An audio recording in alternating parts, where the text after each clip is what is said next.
Silahkan masuk ke ruang sidang utama. Ya.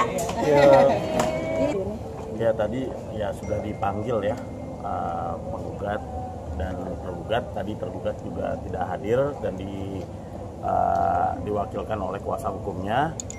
Tetapi dari tergugat kan yang mengajukan eksepsi. Tetapi saat ditanya oleh hakim dari bukti-bukti eksepsi belum siap dari tergugat. Jadi kami dari penggugat pun juga belum bisa membantah dari eksepsi dari tergugat. Jadinya ya walaupun kita sudah siap, bukti sudah kita serahkan kepada hakim, tapi tergugat ini kan yang mendalilkan eksepsi bahwa eksepsi kompetensi relatif bahwa Pengadilan Agama Jakarta Pusat tidak berwenang.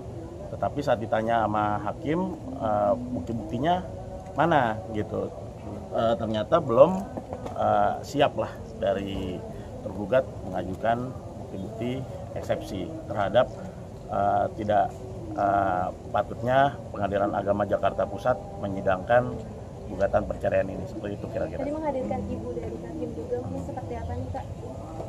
Siapanya sudah bagaimana? Kalau tadi kita juga sudah siap juga kalau misalnya tadi langsung dilanjut kepada bukti-bukti saksi, kita sudah menyertakan 2 saksi juga tadi dari ibunya penggugat gitu, dan ada saksi lainnya. Tetapi karena dari hakim menanyakan karena tergugat melakukan eksepsi atau bantahan terhadap kewenangan relatif Pengadilan Agama Jakarta Pusat, saat ditanyakan bukti-buktinya belum siap. Jadi pun kita belum bisa menyanggah. Akhirnya ditunda sampai tanggal 2 Oktober ya. Seperti itu. Kecewa nggak sih? Maksudnya ini kan jadi makin lama ya dan larut dari pihak mereka seperti apa? Iya sih, hari ini kan kita udah siap ya dengan semuanya, udah bawa saksi apa segala macam dan segala bukti. Ya jadinya makin lama aja. Hakim ini kan saksi yang dipilih dari ibu kandung, berarti ibu sendiri tahu semuanya soal hubungan rumah tangga Hakim dengan Edward. Tahu lah, ada beberapa yang dia tahu. Berarti ada yang akan dibuka juga di persidangan saksi ke depan. Ya dia sebagai kayak salah satu bukti aja yang sudah ada di dalam gugatan. Saksi satu lagi siapa ya? Selain ibu mau menghadirkan siapa lagi Kak selanjutnya? Ada deh yang lain pokoknya. Kesiapan Mama sendiri yang tadinya harusnya hari ini jadi saksi itu terus akhirnya ditunda, seperti apa tadi pendapatnya Kak? Cukup kecewa atau bagaimana? Mungkin ya, lumayan ya. Ya kita juga ada. Ya mau gimana lagi?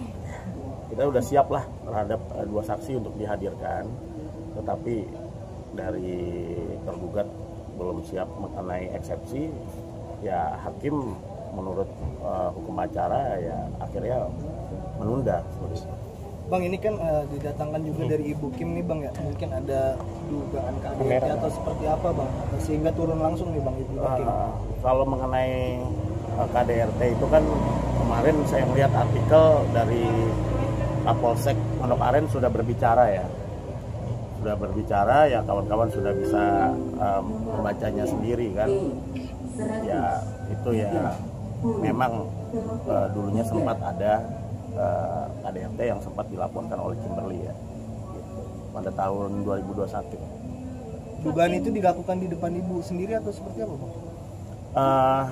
Kalau itu saya belum bisa jawab ya, tentunya dari Kapolsek Pondok Aren kemarin kan sudah memberikan pembenaran ya.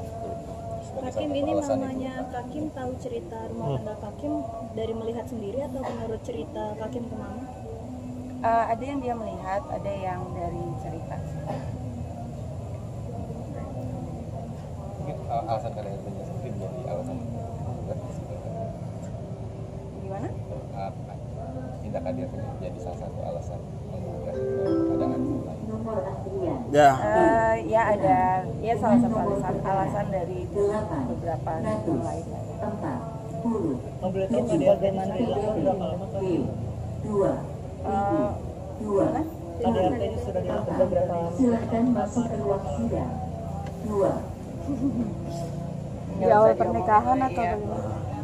Ya pokoknya kami juga tadi sudah siap ya, bukti dari video pun kita sudah mengupload, sudah memberikan kepada majelis hakim, dan dari bukti-bukti surat juga kita sudah siap.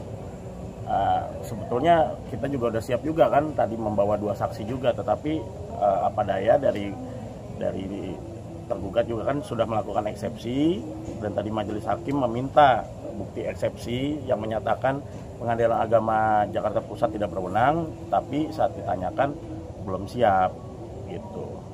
Seperti itu. Jadinya hakim memutuskan untuk menunda dalam agenda eksepsi untuk pada tanggal 2 Oktober nanti. Untuk perihal mobil sendiri yang diberikan sama John itu sekarang sudah seperti apa sih?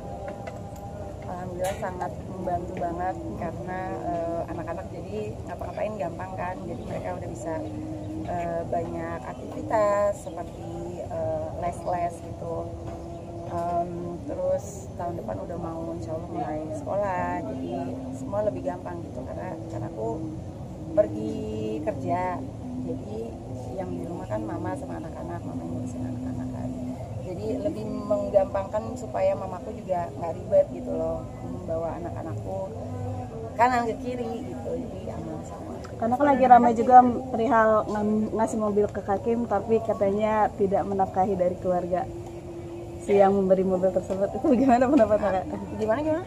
Kalau itu kayak di luar jalur. Ya, tapi maksudnya Hakim sendiri kan misalnya dapat hadiah itu gitu, tapi ada berita yang kurang enak itu mengenai diberikan mobil sama John, tapi pihak John sendiri tidak menafkahi keluarganya gitu. Oh ada ini ada berita baru lagi. Berita kayak gitu. Ya ngapain? Kan bukan tanggung jawab dia. Dia udah baik banget, udah ngebantu kita. Kan tanggung jawab aku sebagai ibunya untuk menafkahi anak-anakku sekarang udah jadi tanggung jawab aku dong, orang bapaknya kan tanggung jawab. Jadi ya aku alhamdulillah aku sendiri bisa. Sampai sekarang aku masih kerja, alhamdulillah masih dikasih rezeki lah ya sama Allah. Jadi aman-aman aja ya, kenapa harus dipermasalahkan? Orang dia udah ngebantu banget, kan tanggung jawab dia kok. Hakim, ini kan udah dikasih mobil sama John ya, kira-kira masih mau melanjutkan kasusnya di Polres Jaksel? Kalau dalam hal di laporan pidana di Polres Jaksel ini kan dari penggugat dan tergugat sudah dipanggil.